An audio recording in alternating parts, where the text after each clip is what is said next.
Welcome to JJ Tagalog Movie Recap. Nagbukas ang kwento sa isang grupo ng mga magnanakaw na ng hijack sa isang eroplano na kakalapag lang isang paliparan sa Japan. Sa labas ng eroplano, isang squad team ang naghahanda para tambangan ang mga hijacker. Samantala, ang mga matataas na opisyal ay nagmamasid sa nakakatakot na sitwasyon sa isang ulat. Sa loob ng eroplano, lahat ay takot na takot, maliban sa isang babaeng nagngangalang Yankumi, na bagong gising mula sa kanyang pagkakatulog. Sinubukan siyang patahimikin ng kanyang kasama sa upuan, ngunit nagsimulang magsalita si Yankumi ng malakas, nakakakuha ng atensyon ng mga hijacker. Isa sa mga hijacker ay bumunot pa ng baril sa kanya, ngunit tila hindi nabigla si Yankumi at pinagalitan sila. Nagsimula siyang makipagtalo sa mga hijacker, at biglang may narinig na putok ng baril sa loob ng eroplano. Kasunod nito, naghahanda ang puwersa ng pulisya para umatake at lilito sa harap ng exit door ng eroplano. Gayunpaman, ang lahat ay nabigla kapag natuklasan nila na ang mga hijacker ay natalo na ni Yankumi. Nag-viral sa live na telebisyon ang heroic act na ito, na ginagawang instant sensation si Yankumi. Bumalik sa bahay, ipinagdiriwang siya ng pamilya ni Yankumi at sinabing ipinagmamalaki nila ang kanyang mga aksyon. Lumalabas na si Yankumi ay hindi isang ordinaryong babae, at nagmula siya sa isang makapangyarihang pamilyang Yakuza. Pumasa ang kanyang mga magulang malayo nung siya ay bata pa, na ginagawa siyang ika-4 na henerasyong tagapagmana pagkatapos ng kanyang lolo. At saka, lumalabas na si Yankumi ay nagtatrabaho bilang guro sa matematika sa Akado High School sa nakaraan 7 taon. Gayunpaman, inilingin niya ang kanyang background mula sa kanyang mga mag-aaral at kapwa-guro. Kinabukasan, pagdating ni Yankumi sa paaralan, napansin niya ang kanyang mga kasamahan na nag-uusap tungkol sa kamakailang pagliligtas sa pag-hijack ng eroplano. Biglang namagitan ng punong guro at tinapos ang kanilang talakayan. Pagkatapos ay dinala niya si Yankumi sa isang tabi at pinayuhan itong huwag pansinin ang sarili sa mga malalaking balita na maaaring ilantad ang kanyang tunay na pagkatao. Humihingi din ng tawad si Yankumi at sinisiguro sa kanya na hindi na ito mauulit. Gayunpaman, ang kanilang pag-uusap ay biglang naputol nang dumating ang isang bagong apprentice teacher na nagngangalang Odagiri. Siya pala ang dating ni Yankumi mag-aaral, at siya ay labis na natutuwa na ang kanyang mga mag-aaral ay sumusunod sa kanyang mga yapak at nagiging mga guro. Gayunpaman, nagalit siya nang ipaalam sa kanya ni Odagiri na ginagawa lang niya ito bilang isang tryout, at hindi ibig sabihin na magiging guro na siya. Nang maglaon, dinala ni Yankumi si Odagiri sa silid-aralan at ipinakilala siya sa mga estudyante. Gayunpaman, parang hindi siya nirerespeto ng mga estudyante at binabaliwala lang nila ang kanyang mga pagsisikap. Pagkatapos ay iniimbitahan ni Yankumi ang kanyang mga mag-aaral sa field para matuto patungkol kay Odagiri. Sa kasamaang palad, wala sa mga mag-aaral ang nagpakita sa field na iniiwan ang kanyang pagkabalisa. Samantala, nakikita namin ang 5 estudyante sa bubong, na ang pinuno ay isang lalaking nagngangalang Raita. Pinag-usapan ni Raita at ng kanyang mga kaibigan kung bakit biglang bumalik bilang guro si Odagiri dahil ginamit niya ito maging isang napakahirap na estudyante. Sa sumunod na eksena, ang mga dating estudyante ni Yankumi ay nagtitipon sa isang kafe at pag-usapan na nakita nila siya na may kasamang lalaki. Nagulat sila dahil hindi nila maisip si Yankumi kayang maghanap ng boyfriend. Habang nag-uusap sila tungkol dito, dumating sina Yankumi at Odagiri para sa tanghalian.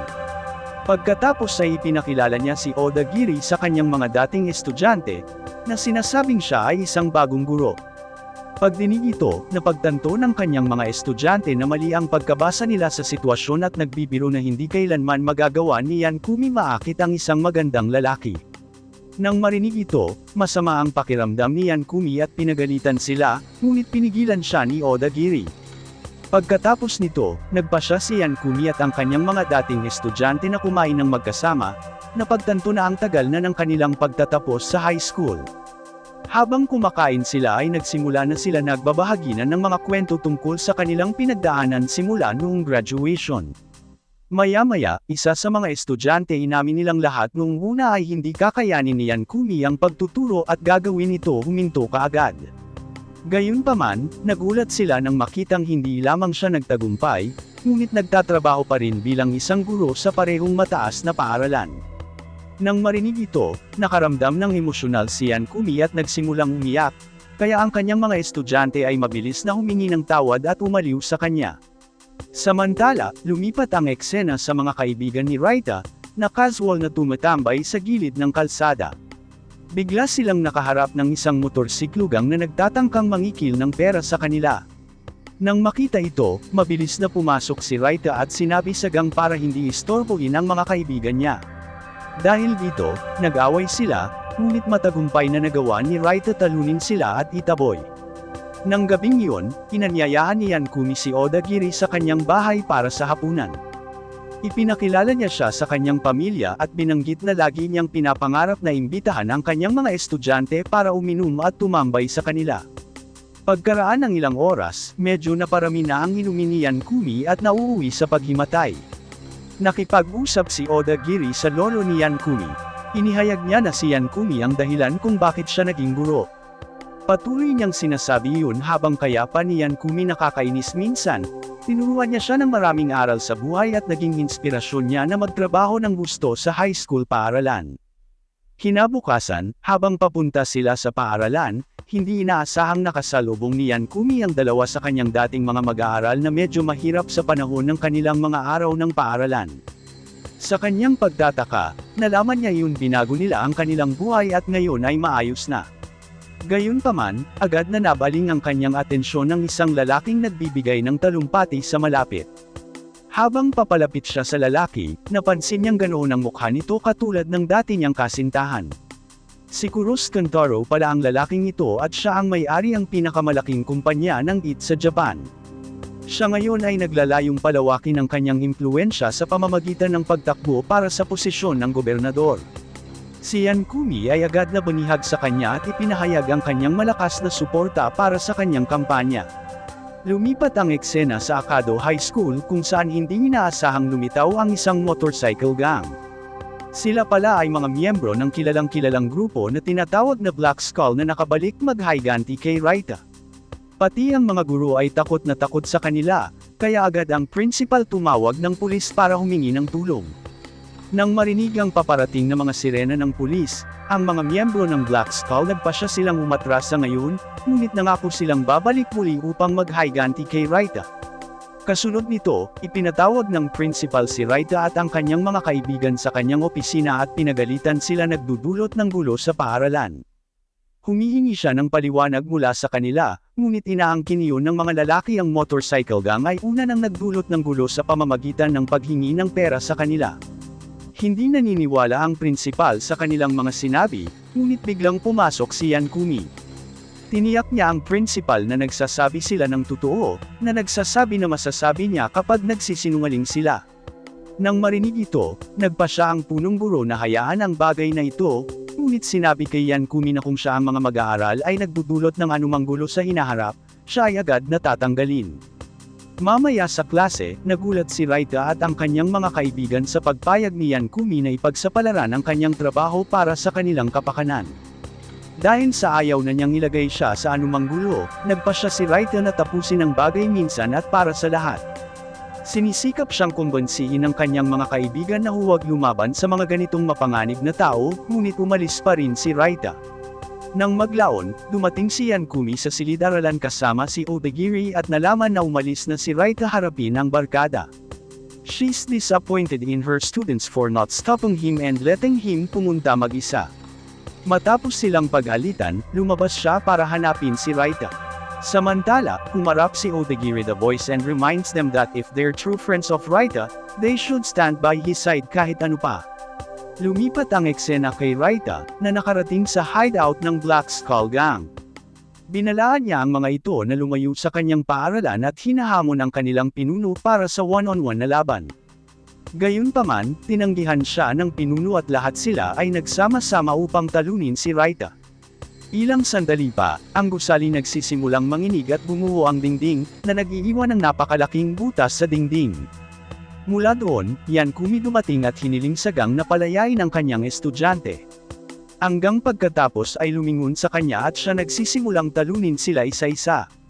Siya ay dinaig pa rin ng mga ito, ngunit kapag tila lahat ng pag-asa nawala, dumating si Odagiri at tinulungan siya.